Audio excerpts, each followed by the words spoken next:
감사합니다. 오직 주의 이름만이 이곳에 있는 줄로 믿습니다. 오늘 본문은 지난 주일에 이어서 말씀이 이제 연결되는 내용입니다. 믿음에 관해서 지난주 우리가 말씀의 은혜를 받았는데, 믿음이 큰 사람이 되기 위해서는 어떻게 해야 된다고 했죠? 첫 번째는 기도해야 된다고 그랬습니다. 그리고 우리 앞에 있는 눈앞에 있는 현실을 보지 말고 예수님을 바라보아야 한다고 했습니다. 세 번째는 의심하지 말고 믿어야 한다고 했죠. 이렇게 의심하지 말고 믿기만 하라, 두려워하지 말고 믿기만 하라, 끝없이 예수님께서 제자들에게 하신 말씀의 내용입니다. 우리가 믿을 때 의심하거나 두려워하거나 눈앞에 있는 현실을 보면은 그 믿음이 자꾸만 다운돼서 나중에는 결국에는 힘들어지거나 오히려 더 어려워지는 경우가 있다는 것이죠. 그래서 참으로 이 믿음이라는 것은 우리 그리스도인들에게 있어서는 가장 중요한 신앙의 핵심 중에 하나입니다. 이 믿음이라는 것이 없으면은 그만큼 우리가 이 세상 살아갈 때 우리도 힘들지만은 세상 사람들에게 우리의 모습을 통해 하나님께 영광을 올려드려야 되는데 그러지 못하는 경우가 대부분이라는 것이죠. 그래서 이렇게 첫 번째는 기도를 하고, 둘째는 눈앞의 현실을 보지 말고 예수만 바라보고, 세 번째는 의심하지 말아야 되는데, 이렇게만 하면은 우리가 믿음이 날로 무조건 성장하겠느냐? 물론 그렇기도 하지만은 절대로 그것만 해서는 안 된다라는 것이죠. 또 다른 것을 성경은 우리에게 요구를 하고 있어요. 그것이 바로 무엇이냐? 믿음의 삶을 살라는 겁니다. 믿음의 삶. 다시 말해서 행하는 삶을 살라. 믿음이 있다. 그럼 그 믿음이 있으면은 그 믿음이 어떻게 보여지느냐? 우리의 삶으로 그 믿음이 보여지게 된다라는 것이죠. 그래서 오늘 본문 14절은 이렇게 기록하고 있습니다. 내 형제들아, 만일 사람이 믿음이 있노라 하고 행함이 없으면 무슨 유익이 있으리요? 그 믿음이 능히 자기를 구원하겠느냐? 참으로 이 말씀은 오늘 우리 그리스도인들에게 있어서 큰 울림이 되는 말씀이에요. 사람이 만일 믿음만 있고 행함이 없다면은 무슨 유익이 있겠느냐 하는 거죠. 그래서 저 사람은 참 믿음이 있는 사람 같은데, 그 믿음이 있는 사람을 갖다가 어떻게 우리가 알 수 있습니까? 믿음이 있다라고 내가 소리친다고 해서 그 사람 믿음 있다라고 우리가 인정해 줄까요? 그건 아니거든요. 무엇을 통해서요? 그 사람의 평소의 행실을 통해서, 저 사람 참 믿음이 대단한 사람이다, 이것을 우리가 알 수가 있는 것이죠. 이 말씀을 통해서 우리는 구원과 관련해서, 그러면은 행함만 있다고 해서 구원받을 수 있느냐? 절대 그렇지는 또 않는 것이죠. 믿음만 있고 행함이 없는 것과 믿음은 없고 행함이 있는 것, 마찬가지로 구원과는 상관이 없을 수가 있습니다. 그러나 중요한 건 무엇이냐? 믿음대로 행할 때 그 사람은 구원받는다라는 것입니다. 그만큼 믿음에 따른 행함이 중요하다라는 것이죠. 그러나 믿음이 있는 사람은 분명히 행하게 되어 있다라는 것도 우리는 또한 알아야 한다는 것입니다. 그래서 15절과 16절에 이제 야고보 사도는 실질적인 예를 들고 있어요. 그 15절에 만일 형제나 자매가 헐벗고 일용할 양식이 없는데, 그래서 어떤 사람이 너무나 가난하게 살아가고 있고 내 주변에 있는 사람인데 너무나 힘들게 살아가고 있어요. 그런데 그 사람에게 가서 평안히 가라, 덥게 하라, 배부르게 하라 말만 하고 필요한 것을 전혀 도와주지 않는다라면은 아무 소용이 없다라는 것이죠. 이와 같이 그래서 17절에 행함이 없는 믿음은 그 자체가 죽은 것이라고 야고보 사도는 단언하고 있어요. 그래서 18절에 믿음과 행함에 관련된 이제 두 번째 예를 또 야고보 사도는 들고 있습니다. 그래서 한 사람은 믿음이 있고 행함이 없어요, 평소에. 그런데 또 한 사람은 행함이 있는 사람이 그 믿음만 있고 행함이 없는 사람에게, 너는 내 믿음을 나한테 보여주라, 나는 행함으로 내 믿음을 너에게 보여줄게. 과연 여러분 어떤 사람이 믿음 있는 사람일까요? 믿음 있다고 말만 하고 전혀 행하지 않는 사람이 있고, 평소에 열심히 행하는 사람이 있는데 과연 어떤 사람이 진정으로 믿음이 있는 사람이냐 하는 것이죠. 물론 이거 우리가 결정하기 쉬운 것은 아니지만, 또한 아까도 얘기했지만은 믿음보다 행함이 더 중요한 것도 아니지만, 다시 말하면은 믿음이 있는 사람은 분명히 행함이 있다라는 것을 강조하고 있는 내용이에요. 믿음이 있는 사람은 그 사람은 믿음의 삶을 산다라는 것이죠. 물론 믿음보다 행함이 우선시 될 수는 없어요. 아무리 행함이 중요하다고 하지만 믿음보다 더 우선시 될 수도 없고 더 앞설 수도 없는 것이죠. 우리가 예수님을 믿었기 때문에 그 믿음대로 살아가는 것이지, 먼저 행하기 때문에 믿는 것은 아니거든요. 그래서 가장 중요한 것은 먼저 믿음입니다. 그러나 정말로 믿는 사람이라면은, 진짜로 그 사람의 믿음이 있다라면은 그 사람은 그 믿음만큼 행하게 되어 있는 것입니다. 그래서 오늘 이 말씀을 통해서 우리는 진실로 우리의 삶 속에서 나는 과연 믿은 대로 내가 믿음이 있는 만큼 행하는 삶을 살고 있는가를 잘 살펴봐야 한다라는 것이죠.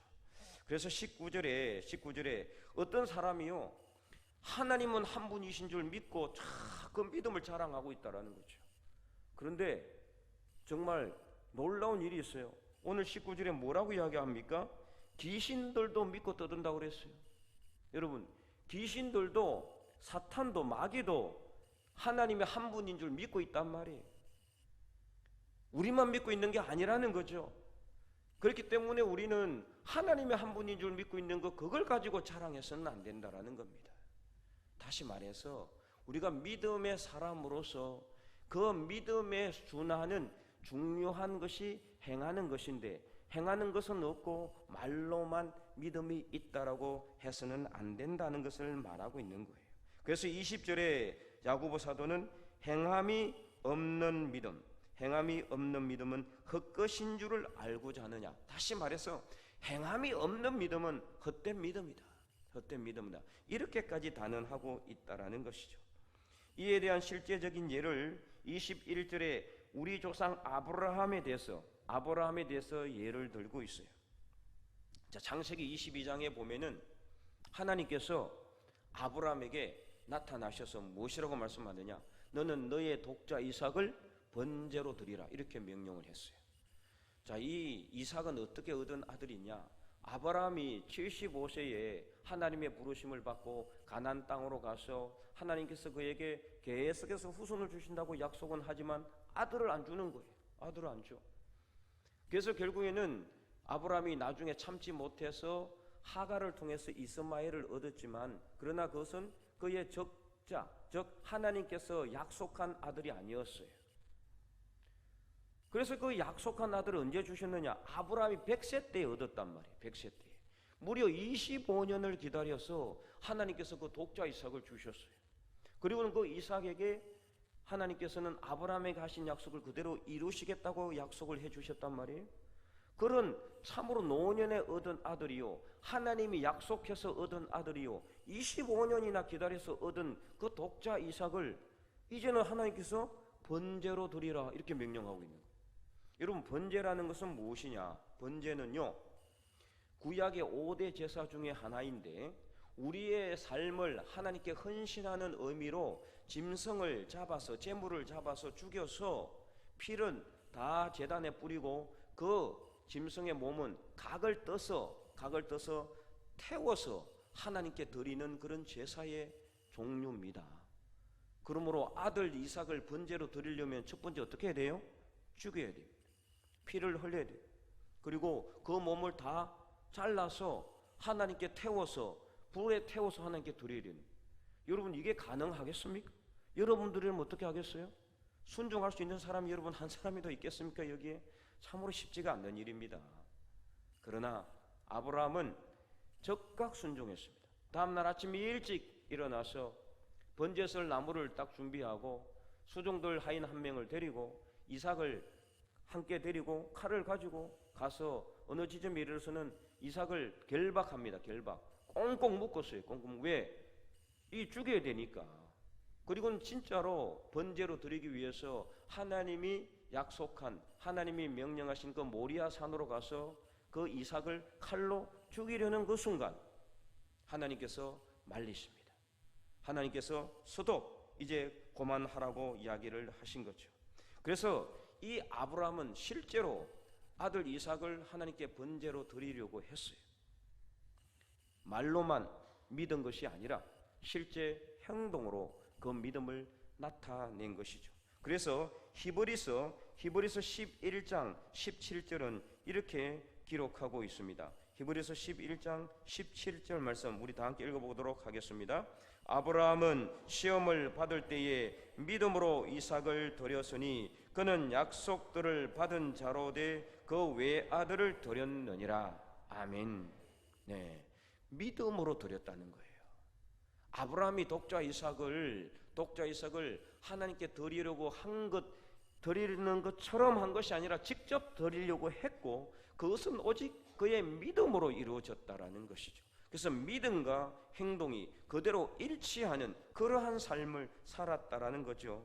그래서 창세기 22장 12절에 보면은 하나님께서 아브라함을 그렇게 중단시키고 나서 하신 말씀이 있어요. 창세기 22장 12절 말씀도 우리 다 함께 읽어보도록 하겠습니다. 사자가 이르시되 그 아이에게 내 손을 대지 말라, 그에게 아무 일도 하지 말라. 내가 내 아들 내 독자까지도 내게 아끼지 아니하였으니 내가 이제야 내가 하나님을 경외하는 줄을 아노라. 아멘. 이제야 네가 하나님을 경외하는 줄을 내가 아노라. 하나님께서 아브라함의 믿음을 시험하시기 위해서 그 독자 이삭을 번제로 드리라고 하신 것이죠. 이처럼 오늘 우리 삶 속에서도 하나님이 우리의 믿음을 시험하는 여러 가지 일들이 있어요. 특별히 이 코로나는 더욱더 그렇습니다. 지금 우리의 믿음을 시험하고 있는 큰 관문 중에 하나입니다. 코로나가 겁이 나고 두렵지만은 그러나 그 위에 현실을 뛰어넘어 이 코로나를 다스리고 지배하고 계시는 분이 바로 우리 예수님이십니다. 우리 하나님이십니다. 우리 성령님이십니다. 그러므로 두려워하지 말고 믿으시기 바랍니다. 그래서 결론이 무엇이냐? 오늘 본문 22절 우리 다 함께 큰 목소리로 읽어보도록 하겠습니다. 내가 보거니와 믿음이 그의 행함과 함께 일하고 행함으로 믿음이 온전하게 되었느니라. 아멘. 한마디로 믿음이 있으면 행하게 되고 그 행함으로 그의 믿음이 온전하게 된다라는 것입니다. 이상의 말씀을 통해서요, 오늘 우리는 정말 믿음이라는 것은 행함이 수반되어야 한다는 것을 분명히 알게 되었습니다. 우리가 읽지 않았지만은 오늘 본문 26절에 보면은 이런 말씀이 또 기록되어 있어요. 영혼 없는 몸이 죽은 것 같이 행함이 없는 믿음은 죽은 것이니라. 영혼이 없는 몸이 죽은 것처럼 행함이 없는 믿음은 죽은 것이라는 것이죠. 이 말씀처럼 오늘 우리 삶 속에서 믿음이 얼마나 중요한가, 그러나 그 믿음에 수반된 행함도 더 중요하다는 것을 알아야 하는 것입니다. 물론 믿음과 행함 중에 더 우선시되고 더 중요한 것이 믿음이지만, 그러나 행함이라는 것도 역시 중요하다는 것을 계속해서 말씀하고 있는 거죠. 지금 여러 분야에서 교회가 인정을 받지 못하거나 교인들이 존경을 받지 못하거나 사회 모범이 되지 못한 이유는 무엇이냐? 믿음을 말로만 외치고 그 믿음의 삶을 살지 못했기 때문입니다. 그 삶이 믿음을 따라가지 못하기 때문입니다. 다르게 말하면은 하나님의 말씀대로 살지 못했기 때문이에요. 말씀에서는 무엇이라고 명령하고 있습니까? 말씀에서는 하나님의 말씀을 읽어보면은 세상 사람들 위해서 헌신하라, 희생하라, 그들을 섬기라, 봉사하라, 그렇게 말씀하고 있어요. 마태복음 5장에 보면은 예수님께서는 누군가 우리의 오른뺨을 치면은 뭐라고 했습니까? 왼뺨도 돌려주라고 했어요. 왼뺨도 치라고. 누군가 우리를 고발해서 우리 속옷을 가지고자 한다면은 겉옷까지 내어주라고 했어요. 누군가 나를 억지로 오리를 가게 하면은 심리까지 동행하라고 했습니다. 원수를 사랑하라고 했습니다. 우리를 핍박하고 박해하는 자를 위해서 기도해 주라고 했습니다. 그런데 과연 우리는 그런 삶을 살아가고 있습니까? 예수님께서는 이 세상에 오셔서 바로 이러한 삶을 살았어요. 예수님께서 걸어가신 그 믿음의 길은 오늘 우리로 하여금 그 믿음의 삶을 그대로 따라 행하라는 것을 보여주기 위한 것입니다. 예수님의 그 실천의 모습, 행함의 모습의 최정점이 무엇이냐? 바로 십자가의 죽음입니다. 그의 몸을, 예수님께서는 그 귀한 몸을 십자가에 내어주셨어요. 행함의 최고의 절정, 이 세상을 사랑하되 그냥 말로만 사랑한 것이 아니라 실제 행함으로 보여주셨습니다. 그의 몸을 십자가에 내어줌으로 자신을 십자가에 못 박는 사람들 위해서 죽으셨습니다. 오늘 우리의 죄와 악을 대신하여 죽으셨습니다. 오늘 우리의 허물과 부족함과 연약함을 대신하여 죽었습니다. 하나님의 사랑이 세상에 이처럼 나타나셨습니다. 요한복음 3장 16절, 하나님이 세상을 이처럼 사랑하사 독생자를 주셨으니, 하나님이 말로만 이 세상을 사랑한다고 하지 않았습니다. 직접 자신의 몸을 낮추어서 인간의 몸으로, 예수님의 몸으로 이 땅에 오셨고, 제자들의 발을 씻기시고 자기에게 오는 자들을 거부하지 아니하시고 그들을 입히시고 먹이시고 병을 고치시고 귀신을 쫓아내시고 안전병이를 일으키시고 죽은 자를 살리시고 결국에는 자기를 모욕하고 욕하고 십자가에 못 박는 사람들을 위해서 오히려 그들을 위해 자신의 귀한 몸을 내어주신 것입니다. 바로 그것이 행하는 삶의 최고의 정점이죠. 이처럼 예수님께서 이 땅에 오셔서 우리에게 행하는 삶을 살라고 그토록 우리에게 말씀하고 또 강조하고 보여주고 계시는데, 과연 우리는 오늘 그러한 삶을 살아가고 있는가? 내가 정말 믿는 사람인지 믿지 않는 사람인지 구분이 안 될 정도로 그런 삶을 살아가고 있지는 않는지 여러분의 삶을 되돌아보시기 바랍니다. 그래서 사도 요한은 요한일서 3장 17절 18절 말씀에서 또한 이렇게 말씀하고 있습니다. 요한일서 3장 17절 18절 우리 다 함께 읽어보도록 하겠습니다. 누가 이 세상에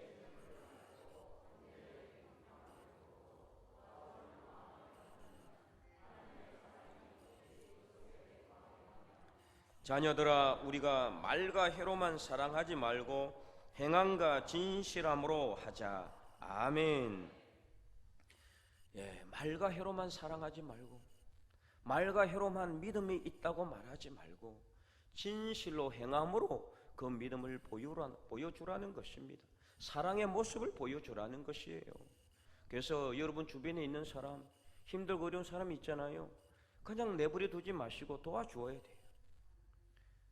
콩 한 조각이라도 나눠줄 수 있어야 돼요. 많이 있지는 않지만 하나님이 우리에게 원하시는 것은 우리의 집을 팔고 논을 팔아서 그들을 도와주라는 게 아니에요.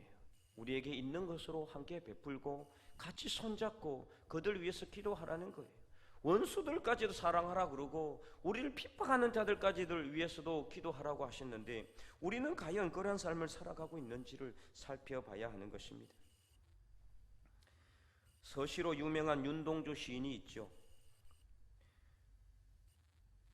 최근에 그의 행적을 다시 재조명하면서 그는 독립운동가다 이렇게까지 이제 말하고 있는데, 1990년 실제 독립훈장이 추수되기도 했습니다. 민족 저항 시인으로 알려져 있는데, 그는 일제강점기가 한창 있던 1917년 12월 31일 만주에 있는 맹동촌에서 태어났습니다. 그의 조부도 장로님이셨고 그의 아버님도 장로였습니다. 독실한 기독교 집안에서 태어나서 기독교적 교육을 받고 자랐습니다. 그가 맹동촌에서 맹동학교를 다녔는데 그 맹동학교에서도 철저한 기독교적 민족 교육을 실시하였습니다. 이후에 그는 일본에서 유학을 하다가 그의 민족주의적인 시로 인해 가지고 독립운동을 한다는 혐의를 받고 체포가 되었죠. 모진 고문을 견디지 못해 2년 만인 1945년 해방을 얼마 앞두지 않는 그 시점에 그는 형장의 이슬로 사라졌습니다. 29살의 젊은 나이로 그는 죽음을 맞이하였죠. 직접 그는 그의 삶 속에서 그의 생애 29년 동안 한 번도 독립을 외치지는 않았지만 그의 시는 뜨거운 민족주의적인 저항 정신과 절대자인 하나님에 대한 아주 지순한 사랑이 그의 시에는 고스란하게 담겨 있습니다. 그 십자가라는 시를 읽어보면은 교회 첨탑에 걸려있는 십자가를 바라보며 그는 예수 그리스도를 깊이 묵상하며 예수님께서 걸어가신 그 희생의 길을 그도 결단하고 있는 것을 볼 수가 있습니다. 특별히 그의 서시 하늘을 우러러 한 점 부끄러움이 없기를 잎새에 이는 바람에도 나는 괴로워했다. 이 시를 읽어보면은 이 시의 문구에는 예수님 하나님 십자가라는 단어 하나도 없지만 이 시를 읽다 보면은 철저하게 하나님을 향해서 내가 정말 한 점 부끄러움 없는 믿음의 삶을 살아가고 있는지 내 자신을 돌아보게 됩니다.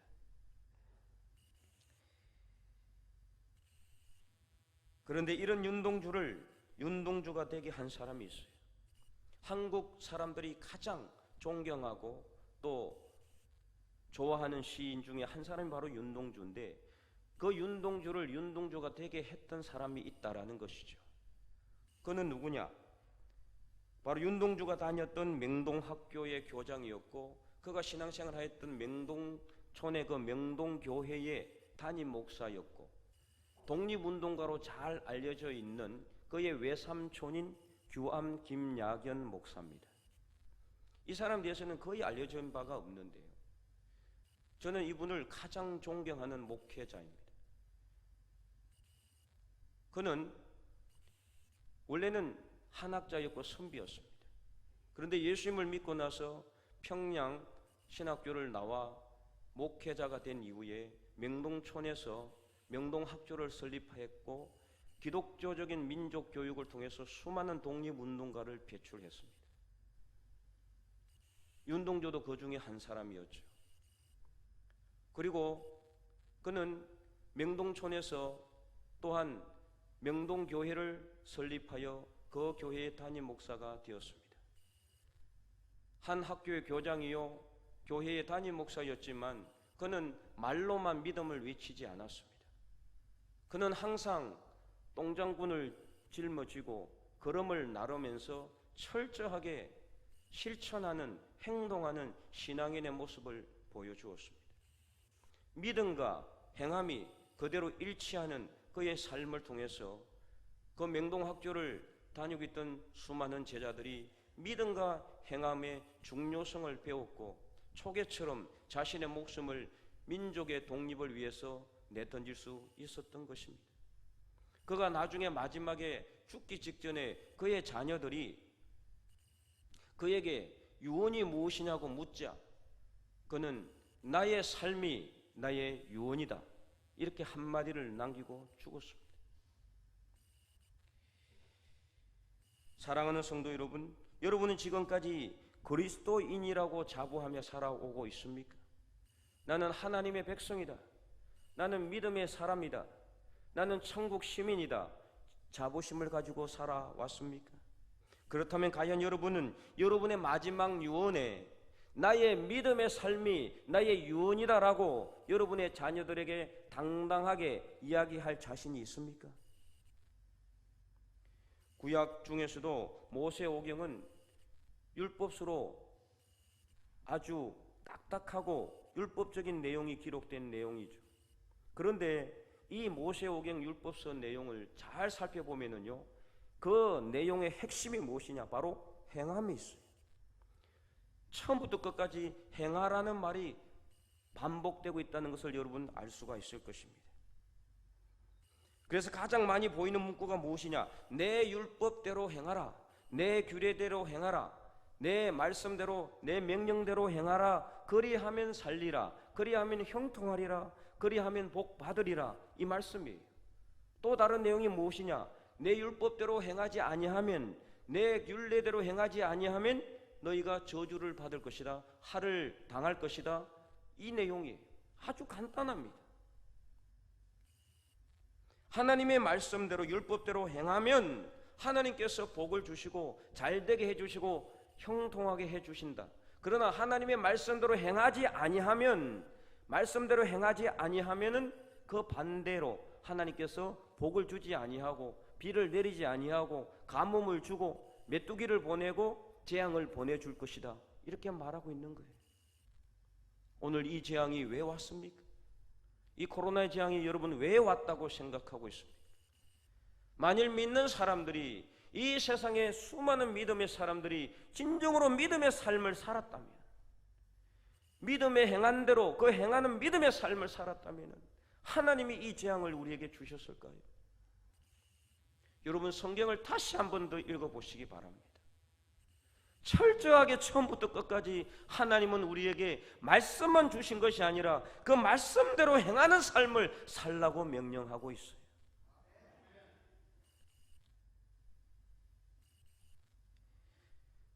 그래서 복과 화를 선포하는 가장 대표적인 성경이 신명기 28장이에요. 여러분, 오늘 집에 가면 신명기 28장을 꼭 읽어보시기 바랍니다. 신명기 28장 1절 말씀 우리 다 함께 읽어보도록 하겠습니다. 내가 내 하나님 여호와의 말씀을 삼가 듣고 내가 오늘 내게 명령하는 그의 모든 명령을 지켜 행하면 내 하나님 여호와께서 너를 세계 모든 민족 위에 뛰어나게 하실 것이라. 아멘. 여러분, 그렇잖아요. 행하면, 내 말씀대로 행하면, 그의 모든 명령을 지켜 행하면 내 하나님 여호와께서 너를 세계 모든 민족 위에 뛰어나게 하실 것이다. 하나님의 약속입니다. 그런데 반대로 되면 어떻게 되느냐? 역시 신명기 28장 15절 말씀 큰 목소리 읽어보도록 하겠습니다.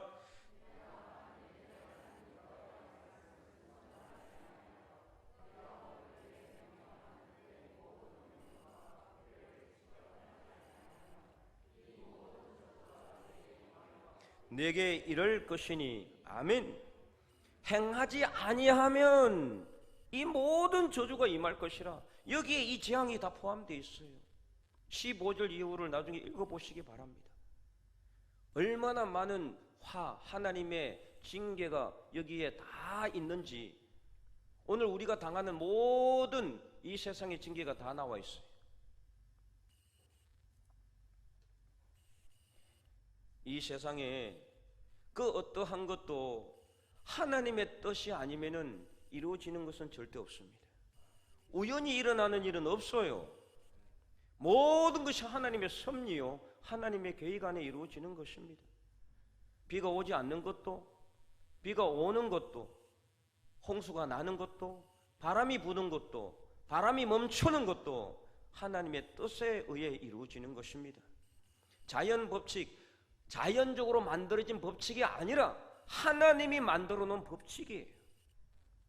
하나님의 뜻대로 하나님께서 운용하시는 겁니다.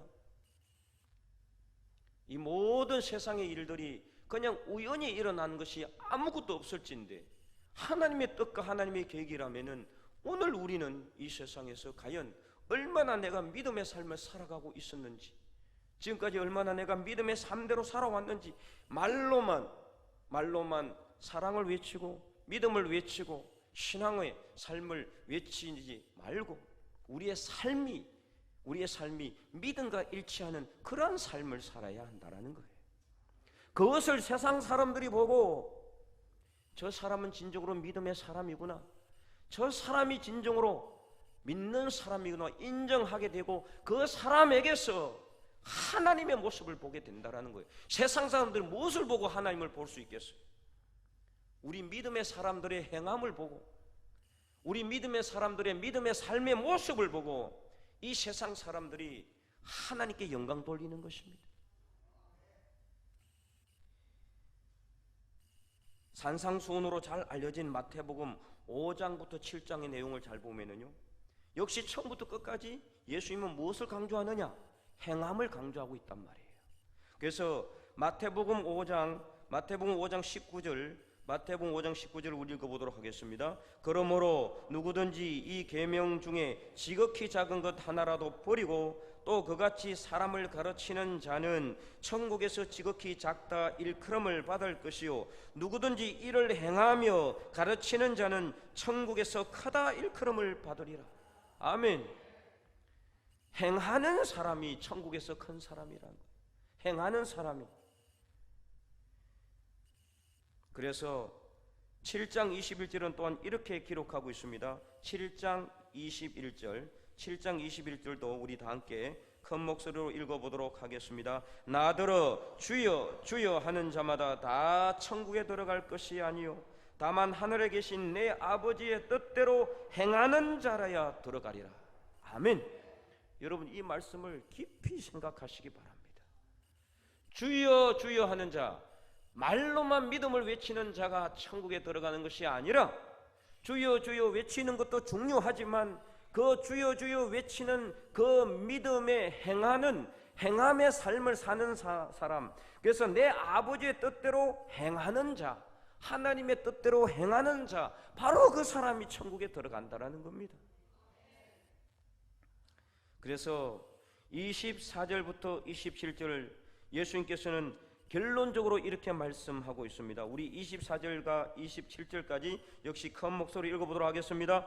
그러므로 누구든지 나의 이 말을 듣고 행하는 자는 그 집을 반석 위에 지은 지혜로운 사람 같으리니 비가 내리고